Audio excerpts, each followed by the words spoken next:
এই পর্বে আমরা ইজি ফিজিক্স বই থেকে ঢাকা বোর্ড 2025-এর একটা প্রশ্ন সমাধান করব। তোমরা যারা ইজি ফিজিক্স বইটি সংগ্রহ করনি অবশ্যই সংগ্রহ করে নিবে। আমরা প্রথমে একটু প্রশ্নটা দেখি এখানে কি বলা হয়েছে। আমাকে বলা হয়েছে যে একটি কার 2.5 মিটার পার সেকেন্ড স্কোয়ার সমত্বরণে স্থির অবস্থা থেকে যাত্রা শুরু করলো। ডেটাগুলো ইম্পর্টেন্ট, ডেটাগুলো হচ্ছে বুঝতে হবে যে আমার কাছে কী ডেটা বলা আছে। প্রথম বলা হয়েছে একটা কারের কথা বলা হয়েছে। প্রথমে এই একটা অবজেক্ট যার অ্যাক্সিলারেশন বা ত্বরণ বলা আছে 2.5 মিটার পার সেকেন্ড স্কোয়ার। তারপর আমাকে বলে দিয়েছে স্থির অবস্থা থেকে। এই যে স্থির অবস্থা, এটা কিন্তু খুব ইম্পর্ট্যান্ট কথা। স্থির অবস্থা বলে দেওয়ার মানে হচ্ছে তার আদিবেগ 0 ছিল। তারপরে বলা হলো যাত্রা শুরু করলো এবং একই সময় অপর একটা কার, তার মানে এখানে সেকেন্ড আর একটা অবজেক্ট চলে আসছে। দ্বিতীয় কারটির ক্ষেত্রে বলা হয়েছে 50 মিটার পেছন থেকে, অর্থাৎ প্রথম কারটি যেই পয়েন্ট থেকে শুরু করেছে দ্বিতীয় কারটি তার 50 মিটার পেছন থেকে যাত্রা শুরু করেছে। এখন বলা হলো তার বেগ কত ছিল, 63 কিলোমিটার পার আওয়ার সমবেগে চলছে। খেয়াল করো, প্রথমটা ত্বরণে চলছে, সেকেন্ডটা কিন্তু সমবেগে চলেছে। কত সমবেগে চলেছে? 63 কিলোমিটার পার আওয়ার। আমরা যখন ম্যাথ করব তখন এই 63 কিলোমিটার পার আওয়ারকে অবশ্যই আমাদেরকে মিটার পার সেকেন্ডে নিয়ে যেতে হবে, কারণ প্রত্যেকটা ইউনিট আমাদের কিসে হবে? এসআই এককে হবে। আচ্ছা, তো আমাদের প্রথম প্রশ্নটা বলা হলো পিচ কাকে বলে। পিচ হচ্ছে তোমার এই যে ভার্নিয়ার স্কেল আছে না, ভার্নিয়ার স্কেলের বৃত্তাকার স্কেলটা, বৃত্তাকার যে স্কেলটা আছে এই বৃত্তাকার স্কেলটা পুরা 360 ডিগ্রি একবার ঘুরে আসলে যেই দূরত্ব অতিক্রম করে তাকে পিচ বলে। খেয়াল করো, প্রশ্নটা একটু বোঝার চেষ্টা করো। এখানে দুটো জিনিস আসছে, একটা হচ্ছে পিচ কাকে বলে আর একটা হচ্ছে লঘিষ্ঠ গণন বা লঘিষ্ঠ ধ্রুবক বা ন্যূনাঙ্ক কাকে বলে। এই দুইটা জিনিসের মধ্যে অনেকে প্যাচ লাগিয়ে ফেলে। লঘিষ্ঠ ধ্রুবক বা লঘিষ্ঠ গণনের ক্ষেত্রে জাস্ট এক দাগ ঘুরলে যতটুকু সামনে যায় অথবা যতটুকু পেছনে আসে তাকে আমরা বলি হচ্ছে লঘিষ্ঠ গণন বা ন্যূনাঙ্ক। অন্যদিকে পুরা 360 ডিগ্রি, অর্থাৎ পুরাটা এরকম 360 ডিগ্রি ঘুরে আসলে যতটুকু সামনে যাবে অথবা যতটুকু পেছনে যাবে তাকে আমরা বলবো পিচ। তো আমাদের বইয়ে প্রশ্নটার অ্যান্সার যেভাবে দেয়া আছে সেটা তোমাদেরকে একবার দেখিয়ে দিই। আমার এখানে বলা আছে যে দেখো, স্ক্রুগজের বৃত্তাকার স্কেলটি একবার ঘোরালে এটি রৈখিক স্কেল বরাবর যতটুকু দূরত্ব অতিক্রম করে তাকে স্ক্রুগজের পিচ বলে। খেয়াল করো, একবার ঘোরা মানে হচ্ছে পুরো 360 ডিগ্রি ঘুরে আসবে, তখন বৃত্তাকার স্কেলটা যতটুকু রৈখিক স্কেল বরাবর দূরত্ব অতিক্রম করবে তাকে পিচ বলবো। আর এক দাগ ঘোরালে যতটুকু দূরত্ব অতিক্রম করে তাকে ন্যূনাঙ্ক বলে। তাহলে আমরা দুটো সংজ্ঞা কিন্তু এখান থেকে শিখে ফেলতেছি, একটা হচ্ছে পিচ কাকে বলে আর একটা হচ্ছে ন্যূনাঙ্ক কাকে বলে। সেকেন্ড প্রশ্নটার দিকে আমরা তাকাই। খতে বলা হয়েছে দোলন গতি একটি পর্যায়বৃত্ত গতি। তো আমাদেরকে প্রথমে দুটো জিনিস একটু জানতে হবে, একটা হচ্ছে দোলন গতি কাকে বলে আর একটা হচ্ছে পর্যায়বৃত্ত গতি কাকে বলে। তা আমরা এই উদাহরণ দিয়ে একটু খেয়াল করে দেখি। দেখো, পর্যায়বৃত্ত গতির ডেফিনেশনটা হচ্ছে এরকম যে কোনো একটা কণা যদি গতিপথে একটা নির্দিষ্ট বিন্দুকে বারবার একই দিক থেকে একই সময় পরে অতিক্রম করে তখন তাকে আমরা বলি হচ্ছে পর্যায়বৃত্ত গতি। ব্যাপারটা এরকম হইতে পারে যে ধরো এইখানে একটা বিন্দু আছে আর এরকম একটা বৃত্তাকার পথ। এখন কথা হচ্ছে কিন্তু এই পথটা বৃত্তাকার হতে হবে ব্যাপারটা এরকম না, এটা উপবৃত্তাকার হইতে পারে, সরল রৈখিক হতে পারে, অর্ধবৃত্তাকার হতে পারে, যে কোনোটাই হইতে পারে। কিন্তু আমাদেরকে শর্ত আছে। শর্তগুলো কি কি? প্রথম কথা হচ্ছে বারবার একই দিক থেকে অতিক্রম করতে হবে, অর্থাৎ ধরো প্রথমবার যদি এই দিক থেকে অতিক্রম করে প্রতিবার কিন্তু এই দিক থেকে অতিক্রম করতে হবে এবং অতিক্রমের সময় প্রতিবার একই লাগবে। অর্থাৎ প্রথমবার অতিক্রমে যদি হচ্ছে ধরো আমার 5 মিনিট সময় লাগে, পরের বার অতিক্রমের ক্ষেত্রেও সময়টা লাগতে হবে 5 মিনিট, তার পরের বারও অতিক্রমের সময় হচ্ছে লাগতে হবে 5 মিনিট। প্রতিবার যদি একই সময় লাগে তখন তাকে আমরা বলবো হচ্ছে পর্যায়বৃত্ত গতি। তাহলে হচ্ছে 3টা পয়েন্ট। পর্যায়বৃত্ত গতি হতে হলে আমাকে 3টা শর্ত মেনটেন করতে হবে। প্রথম শর্তটা হচ্ছে গতিপথে একটা নির্দিষ্ট বিন্দু, সেকেন্ড শর্তটা হচ্ছে একই দিক থেকে অতিক্রম করবে, থার্ড শর্তটা হচ্ছে তোমার একই সময় পরে পরে অতিক্রম করবে, তখনই তাকে আমরা পর্যায়বৃত্ত গতি বলবো। খেয়াল করো, এই 3টা শর্তের ক্ষেত্রে কোথাও কিন্তু উল্লেখ করা নাই এটা কি সরলরৈখিক হতে হবে নাকি বৃত্তাকার হতে হবে নাকি উপবৃত্তাকার হতে হবে, এরকম কোনো কিছুই কিন্তু মেনশন করা নাই। তার মানে পথটা যদি আমার এইরকমও হয়, যে ধরো এই যে এইরকম পথ হয় আর এই যে বিন্দুটা আছে এই বিন্দুটাকে বারবার যদি একই দিক থেকে একই সময় পর পর অতিক্রম করে তখন তাকে কিন্তু আমরা পর্যায়বৃত্ত গতি বলতে পারি। এবার আসো দোলন গতি কাকে বলি। দোলন গতির ক্ষেত্রে এটাকে আমরা হচ্ছে সরল ছন্দিত স্পন্দন গতিও বলতে পারি। তো এটা হচ্ছে যে গতিপথের অর্ধেক সময় একদিকে, বাকি অর্ধেক সময় পূর্ব গতির বিপরীত দিকে চলবে। অর্থাৎ ধরো এখান থেকে একটা দোলনা দোল খাওয়া শুরু করেছে, সে এখানে যাবে, গিয়ে আবার এখানে ফিরে আসবে। তো ধরো গিয়ে ফিরে আসতে তার টোটাল 4 সেকেন্ড সময় লাগে। এই 4 সেকেন্ডের মধ্যে 2 সেকেন্ড যদি এই দিকে যায় আর 2 সেকেন্ড যদি এই দিকে রিটার্ন করে, তখন তাকে আমরা বলবো হচ্ছে দোলন গতি। তাহলে দোলন গতিটা আমরা বুঝলাম, পর্যায়বৃত্ত গতিটা আমরা বুঝলাম। এখন প্রশ্নটা হচ্ছে যে দোলন গতি যেটা আছে এটা একটা পর্যায়বৃত্ত গতি, এটা আমাদেরকে ব্যাখ্যা করতে হবে। এখন ধরো আমি এই দোলন গতির ক্ষেত্রে যেহেতু আমার এখানে 2টা পয়েন্ট আছে বা 2টা ডিরেকশন আছে, আমি আবার একটু হচ্ছে ডিরেকশনটা তোমাদেরকে দেখাই। এই যে এখান থেকে এই দিকে যাচ্ছে, আবার এখান থেকে এই দিকে ফিরে আসতেছে, এটাই তো মূলত হচ্ছে দোলন গতি।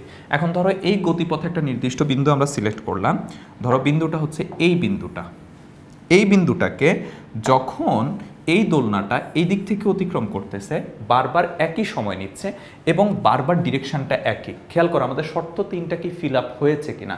প্রথম শর্ত হচ্ছে একটা নির্দিষ্ট বিন্দু, সেকেন্ড শর্ত হচ্ছে একই দিক থেকে অতিক্রম করতে হবে, থার্ড শর্ত হচ্ছে তোমার একই সময় পরপর অতিক্রম করতে হবে। যদি এই 3টা শর্ত ফিল আপ হয় তখনই তাকে আমরা কি বলবো, পর্যায়বৃত্ত গতি। তার মানে দোলন গতি অবশ্যই একটা পর্যায়বৃত্ত গতি। কেন? দোলন গতির ক্ষেত্রে একটা নির্দিষ্ট বিন্দুকে নির্দিষ্ট সময় পরপর একই দিক থেকে অতিক্রম করছে।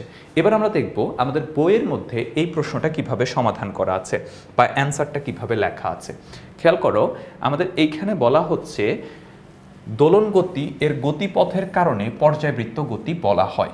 কোনো গতিশীল বস্তু কণার গতি যদি এমন হয় যে এটি এর গতিপথের কোনো একটা নির্দিষ্ট বিন্দুকে নির্দিষ্ট সময় পরপর একই দিক থেকে অতিক্রম করে। খেয়াল করো 3টা পয়েন্ট, নির্দিষ্ট বিন্দুকে নির্দিষ্ট সময় পরপর একই দিক থেকে অতিক্রম করে, তাহলে সেই গতিকে অবশ্যই আমরা কি বলবো, পর্যায়বৃত্ত গতি বলবো। দোলনের সময় বস্তু কণার পর্যায়কালের অর্ধেক সময় কোনো একদিকে, বাকি অর্ধেক সময় পূর্ব গতির বিপরীত দিকে চলে। অতএব বলা যায় দোলন গতিতে বস্তু কণা কোনো নির্দিষ্ট বিন্দুকে নির্দিষ্ট সময় পরপর একই দিক থেকে অতিক্রম করে, তাই বলা যায় দোলন গতি একটা পর্যায়বৃত্ত গতি। এখন খেয়াল করো এখানে আমরা অ্যান্সারটাকে কিভাবে বলতে পারি। এখানে দুটো জিনিস বলা আছে, প্রথমে আমাদের পর্যায়বৃত্ত গতির ডেফিনেশন বলা আছে, তারপর দোলন গতির ডেফিনেশন বলা আছে। এই যে খেয়াল করো এখানে পর্যায়বৃত্ত গতির ডেফিনেশন বলা আছে এবং হচ্ছে আমার দোলন গতির হচ্ছে যায় ডেফিনেশন বলা আছে। এরপর বলা হলো দোলন গতির ক্ষেত্রে একটা নির্দিষ্ট বিন্দুকে নির্দিষ্ট সময় পরপর একই দিক থেকে অতিক্রম করে, সুতরাং এটা একটা কি, পর্যায়বৃত্ত গতি। তাহলে আমরা দেখলাম যে দোলন গতি একটা পর্যায়বৃত্ত গতি। ব্যাখ্যা করতে বলা হয়েছে, আমরা ব্যাখ্যা করে ফেলেছি। বুঝতে পেরেছো? এবার আসলে আমরা গ নাম্বার প্রশ্নের দিকে যাই। গ নাম্বার প্রশ্নে আমাকে বলেছে যাত্রা শুরুর কত সময় পরে কার দুটির বেগ একই হবে। যাত্রা শুরুর কত সময় পরে কার দুটির বেগ একই হবে। এখন এখানে আমরা একটা জিনিস একটু খেয়াল করি, দুটো গাড়ির গতির কথা দুইভাবে ব্যাখ্যা করা আছে। প্রথমটার ক্ষেত্রে বলা হয়েছে স্থির অবস্থা থেকে সমত্বরণে চলছে, সেকেন্ডটার ক্ষেত্রে বলা হয়েছে সমবেগে চলছে। 63 কিলোমিটার পার আওয়ার সমবেগে যাত্রা শুরু করেছে। তার মানে 63 কিলোমিটার পার আওয়ার সমবেগে যেহেতু যাচ্ছে, তার মানে এই বেগটা কিন্তু ফিক্সড, এইটা বাড়বেও না কমবেও না। সমবেগ মানে হচ্ছে একটা ফিক্সড ভ্যালোসিটিতে চলবে। বুঝতে পেরেছি? এটা বাড়বেও না কমবেও না। তার মানে যদি প্রথম গাড়ির বেগ দ্বিতীয় গাড়ির সমান হয় তাহলে দুজনের বেগ সমান হয়ে যাবে। ব্যাপারটা এরকম যে ধরো দ্বিতীয় গাড়িটা এই বেগে চলতেছে, আমি ধরো একটা রেঞ্জ বুঝালাম যে এই গাড়ি এই বেগে চলতেছে, আর প্রথম যে গাড়িটা সেটা এই রেঞ্জে চলা শুরু করছে, স্থির অবস্থা থেকে ধীরে ধীরে গ্র্যাজুয়ালি তার বেগ হচ্ছে বৃদ্ধি করতেছে। কারণ এইটা যেহেতু বাড়তেছেও না কমতেছেও না, তাহলে এটা ফিক্সড রেখে এইটা ধীরে ধীরে যদি হচ্ছে যে এই পর্যায়ে চলে আসে তাহলেই কিন্তু দুজনের বেগ সমান হয়ে যাচ্ছে। তাহলে আমাদের প্রশ্নটা একটু মডিফাই করে আমরা এইভাবে বলতে পারি, প্রথম গাড়ির বেগ কখন হচ্ছে এই বেগের সমান হবে, অর্থাৎ দ্বিতীয় গাড়ির বেগ সমান দ্বিতীয় গাড়ির বেগের সমান হবে। এখানে কিন্তু আমাকে বলেছে যে যাত্রা শুরুর কত সময় পরে কার দুটির বেগ একই হবে, তার মানে আমাকে সময় বের করতে হবে। সেকেন্ড হচ্ছে দুটোর বেগ একই হবে, আমাকে বলেছে দুটোর বেগ একই কখন হবে। যেহেতু দ্বিতীয়টার বেগ ফিক্সড, তার মানে প্রথমটার বেগ যদি দ্বিতীয়টার সমান হয়ে যায় তাহলেই দুটো গাড়ির বেগ সেম হয়ে যাবে। তাহলে আমাদের কাজ হচ্ছে প্রথম গাড়ির বেগ কত সময় পরে এই যে 63 কিলোমিটার পার আওয়ার হবে সেটা আমাদেরকে বের করতে হবে।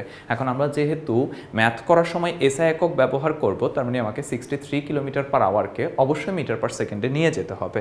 তাহলে আমরা 63 কিলোমিটার পার আওয়ারকে মিটার পার সেকেন্ডে কিভাবে নিতে পারি?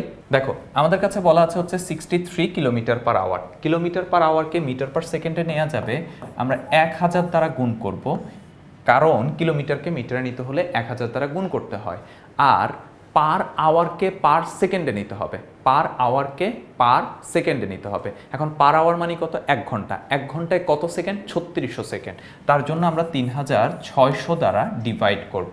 অর্থাৎ কোনো একটা ভ্যালু যদি কিলোমিটার পার আওয়ারে থাকে তাকে 1000 দ্বারা মাল্টিপ্লাই করতে হয় এবং 3600 দ্বারা ডিভাইড করতে হয়। তাহলে এই ভ্যালুটাকে যদি আমরা 1000 দ্বারা গুণ করে 3600 দ্বারা ভাগ করি তাহলে আমরা এখান থেকে পাচ্ছি হচ্ছে 75 মিটার পার সেকেন্ড। তাহলে আমাদের কিলোমিটারটা মিটার পার সেকেন্ডে চলে যাচ্ছে। এখান থেকে আমরা আরেকটা জিনিস একটু কাজ করতে পারি, সেটা হচ্ছে এই যে 1000 দিয়ে যদি উপরে কাটাকাটি করি তাহলে 1, আর নিচে যদি কাটাকাটি করি তাহলে হচ্ছে 3.6। তার মানে 63কে যদি 1 দ্বারা গুণ করি তাহলে 63, আর নিচে থাকতেছে হচ্ছে 3.6। তার মানে কোনো একটা ভ্যালুকে যদি আমরা সরাসরি 3.6 দ্বারা ডিভাইড করি তাহলেও সেটা কিন্তু মিটার পার সেকেন্ডে চলে যাবে। তার মানে আমরা চাইলে শর্টকাটে করতে পারি যে কিলোমিটার পার আওয়ারে দেওয়া থাকলে তাকে সরাসরি 3.6 দ্বারা ডিভাইড করলে যেটা পাবো সেটাই কিন্তু মিটার পার সেকেন্ড হবে। এটা কিন্তু ঐশ্বরিকভাবে কোথাও থেকে প্রাপ্ত না, এইটা কিন্তু আমাদের ওই প্রসিডিউরের মধ্যেই দেওয়া আছে। কিভাবে হয়েছে সেটা তোমাদেরকে দেখিয়ে দিয়েছি। তো এখন আমাদের কাজ কি? আমাদের কাজ হচ্ছে তাহলে প্রথম গাড়ির বেগটা কত সময় পরে 17.5 মিটার পার সেকেন্ড হবে, এটাই আমাদেরকে বের করতে হবে। কারণ দুটোর বেগ সমান হওয়া, যেহেতু এটার বেগ অলরেডি ফিক্সড, তার মানে প্রথম গাড়িটার বেগ যদি এটা সমান হয় তাহলেই দুটোর বেগ সমান হয়ে যাবে। That's simple.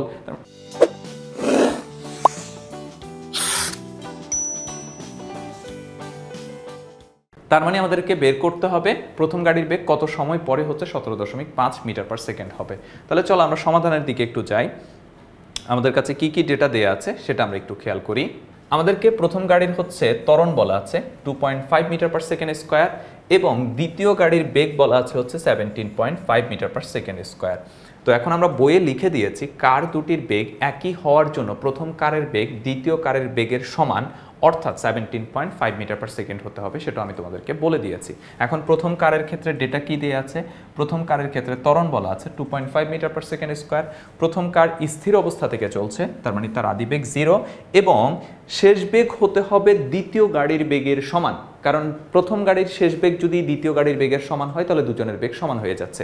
দ্যাটস ওয়াই শেষ বেগ হবে হচ্ছে 17.5 মিটার পার সেকেন্ড। এবং আমাদেরকে বের করতে হবে কি? টাইম, কত সময় পরে। তার মানে আমাদেরকে টাইম বের করতে হবে। তো আমাদের সূত্র কি? ভি সমান ইউ প্লাস এটি। ভি সমান ইউ প্লাস এটি। এখান থেকে আমাদের টি সমান কি লেখা যায়? আমি তোমাদেরকে অনেকে বোঝার সুবিধার্থে আমি একটু ভেঙেও দেখাচ্ছি। দেখো ভি সমান ইউ প্লাস এটি, এটাকে আমরা নিশ্চয়ই ইউ প্লাস এটি সমান হচ্ছে ভি এইভাবেও লিখতে পারি।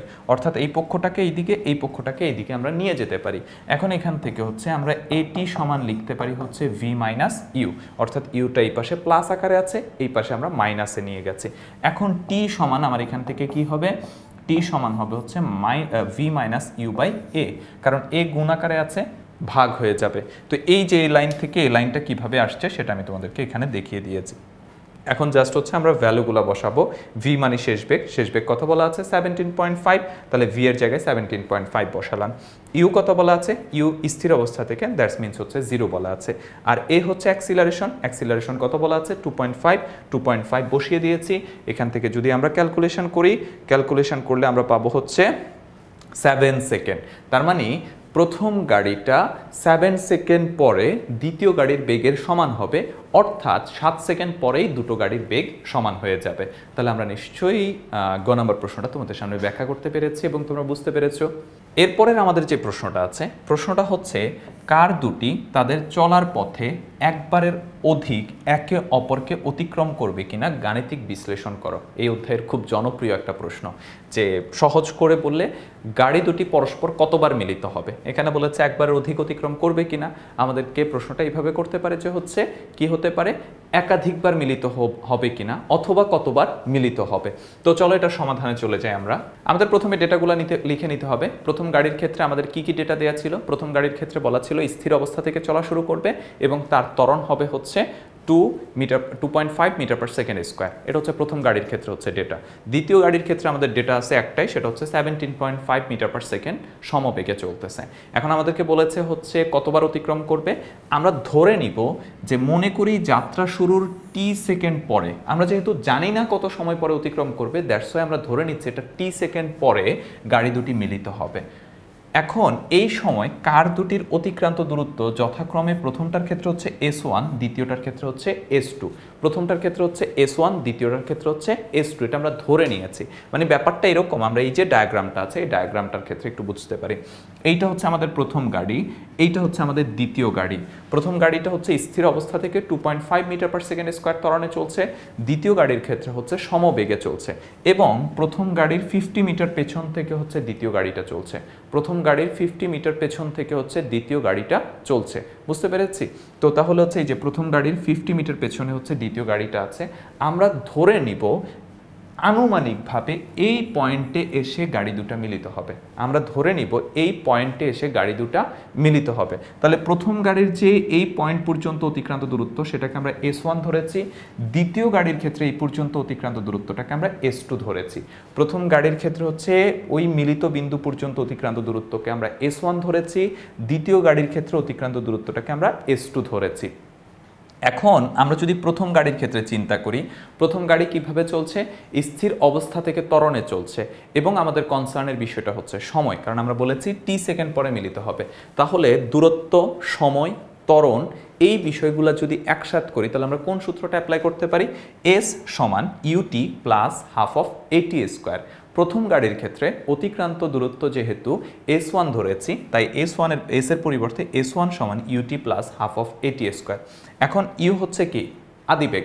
প্রথম গাড়ির আদিবেগ কত ছিল? স্থির অবস্থা থেকে চলা শুরু করেছে, তার মানে প্রথম গাড়ির আদিবেগ u সমান 0। আর টাইম তো আমরা জানি না কত সময় পরে মিলিত হবে, তাহলে t তার জায়গায় রয়ে গেছে।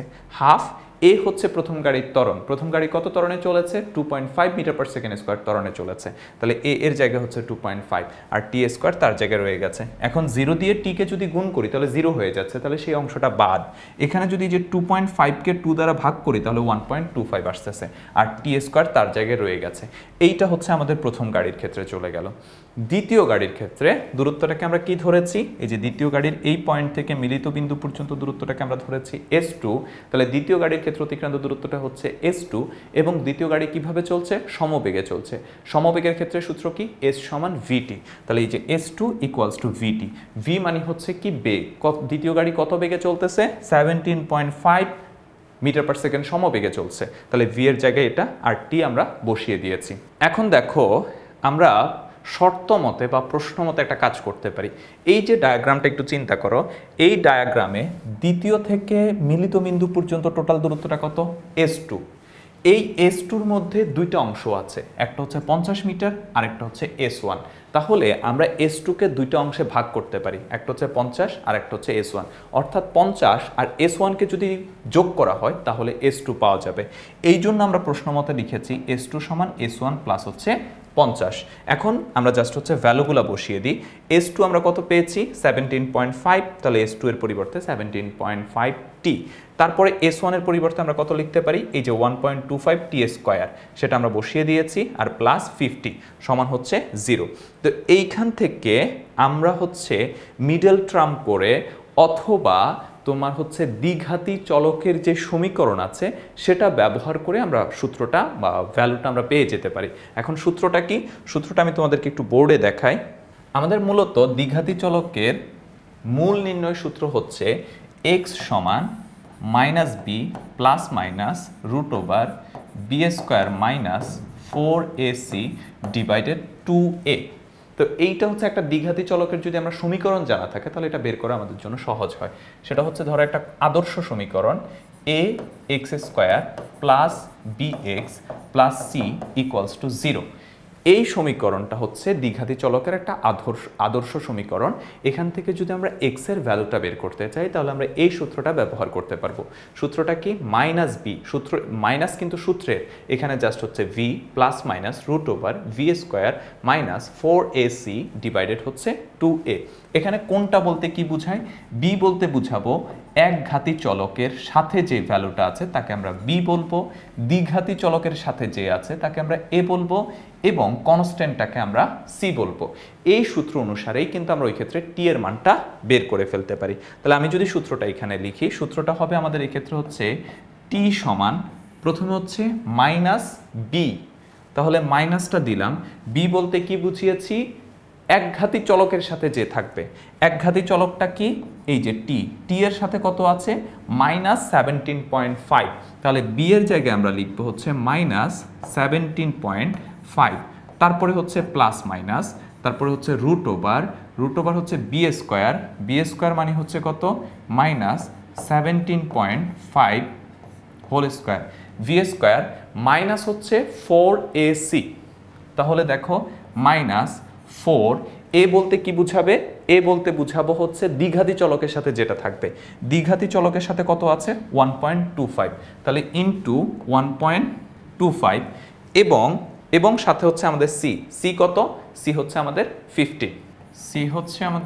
50, আর ডিভাইডেড হচ্ছে 2a, 2 ইন্টু এ বলতে কি বুঝাবো বলেছিলাম, দ্বিঘাতী চলকের সাথে যে থাকে, দ্বিঘাতী চলক মানে হচ্ছে টি স্কোয়ার সাথে কত আছে 1.25, তাহলে আমরা 1.25 লিখে ফেললাম। তাহলে দেখো আমরা সূত্র অনুসারে জাস্ট ভ্যালুগুলো বসিয়েছি। আমি সূত্রটা যদি তোমাদের সামনে আরেকবার একটু দেখিয়ে দিই, সূত্রটা হচ্ছে কি, সূত্রটা হচ্ছে এই যে -b plus minus root over B square minus 4ac/2a, B মানে হচ্ছে একঘাতী চলকের সাথে যে থাকবে, এ বলতে দ্বিঘাতী চলকের সাথে যে থাকবে, সি মানে হচ্ছে কনস্ট্যান্ট নাম্বারটা। এই যে দেখো সূত্র অনুসারে আমরা এখানে লিখিয়েছি -b plus minus root over minus B square minus 4ac divided হচ্ছে 2a। তো এখান থেকে আমরা জাস্ট হচ্ছে ক্যালকুলেশন করব, ক্যালকুলেশন করলেই আমরা টি এর দুইটা ভ্যালু পেয়ে যাব। তো আমরা প্রথমে ক্যালকুলেশনে ধরো এই জায়গা থেকে যদি আমরা ক্যালকুলেশন করি মাইনাসে প্লাস হয়ে যাবে, তার মানে আমরা এখান থেকে পাচ্ছি হচ্ছে 17.5 প্লাস মাইনাস, এই পুরোটা ক্যালকুলেশন করে যদি রুট করে দিই তাহলে আমরা এখানে ভ্যালু পাবো, এখান থেকে আমরা ভ্যালুটা পাচ্ছি হচ্ছে 7.5, এই যে এই পুরোটা ক্যালকুলেশন করলে 7.5, আর এইখানে হচ্ছে 2 × 1.25 সেটা পাচ্ছি হচ্ছে 2.5। তো এখানে যেহেতু প্লাস মাইনাস আছে, একবার প্লাস নিয়ে কাজ করব, একবার মাইনাস নিয়ে কাজ করব। তো আমরা প্লাস নিয়ে যদি আমরা কাজ করি তাহলে এখানে কি হবে, এখানে হচ্ছে 17.5 প্লাস হচ্ছে 7.5 ডিভাইডেড হবে হচ্ছে 2.5, তাহলে এখান থেকে আমরা ক্যালকুলেশন করলে কত পাচ্ছি 17.5 প্লাস হচ্ছে 7.5 ডিভাইডেড হচ্ছে 2.5, তাহলে এখান থেকে আমরা একটা ভ্যালু পাচ্ছি হচ্ছে কত 10। এইটা হচ্ছে কখন, যখন আমরা প্লাস নিয়ে বসালাম। আর এরপরে যদি আমরা মাইনাস নিয়ে বসাই তার মানে হচ্ছে এখান থেকে 17.5 মাইনাস হচ্ছে 7.5, খেয়াল করো তফাৎটা এখানে প্লাস মাইনাস দেওয়া আছে, একবার প্লাস নিয়েছি একবার মাইনাস নিয়েছি, আর নিচে 2.5 ঠিক আছে। তাহলে এইখানে যদি আমরা ক্যালকুলেশন করি তাহলে আমরা এখানে কত পাবো 17.5 মাইনাস হচ্ছে 7.5 ডিভাইডেড হচ্ছে 2.5, তাহলে এখান থেকে আমরা ভ্যালুটা পাচ্ছি হচ্ছে 4। তাহলে দেখো টি এর দুইটা ভ্যালু আমরা পেয়েছি, একটা হচ্ছে 10 আর একটা হচ্ছে 4। এই যে দেখো এখানে ক্যালকুলেশন করি সেটাই দেয়া আছে যে t1 সমান হচ্ছে 4 আর t2 সমান হচ্ছে 10, অর্থাৎ এই অংশের পরে এই যে এইটুকুর পরে তুমি কিন্তু হচ্ছে এইটা করতে পারো, এই যে এইটা করে তুমি দেখাবা যে t সমান হচ্ছে 4 আর t2 সমান হচ্ছে 10। এখন t এর কয়টা ভ্যালু পাওয়া গেছে, t এর দুইটা ভ্যালু পাওয়া গেছে এবং দুটো ভ্যালুই পজিটিভ, দুইটা ভ্যালু যেহেতু পজিটিভ তার মানে যাত্রাপথে গাড়িদ্বয় দুইবার মিলিত হবে, প্রথমে 4 সেকেন্ড পরে একবার মিলিত হবে, এরপরে 10 সেকেন্ড পরে হচ্ছে গাড়িটা দ্বিতীয়বার মিলিত হবে। তাহলে আমাদের কাছে প্রশ্ন ছিল হচ্ছে যাত্রাপথে গাড়িটি কতবার মিলিত হবে, আমরা পেয়েছি যাত্রাপথে গাড়িটি দুবার মিলিত হবে, একবার হচ্ছে 4 সেকেন্ড পরে, একবার হচ্ছে 10 সেকেন্ড পরে। এটাই হচ্ছে আমাদের প্রশ্নের সমাধান। তো তোমরা আশা করি বুঝতে পেরেছো, যদি না বুঝো ভিডিওটা আরেকবার দেখো, আর আমাদের টেক্সট বইয়ের মধ্যে তো অবশ্যই দেয়া আছে।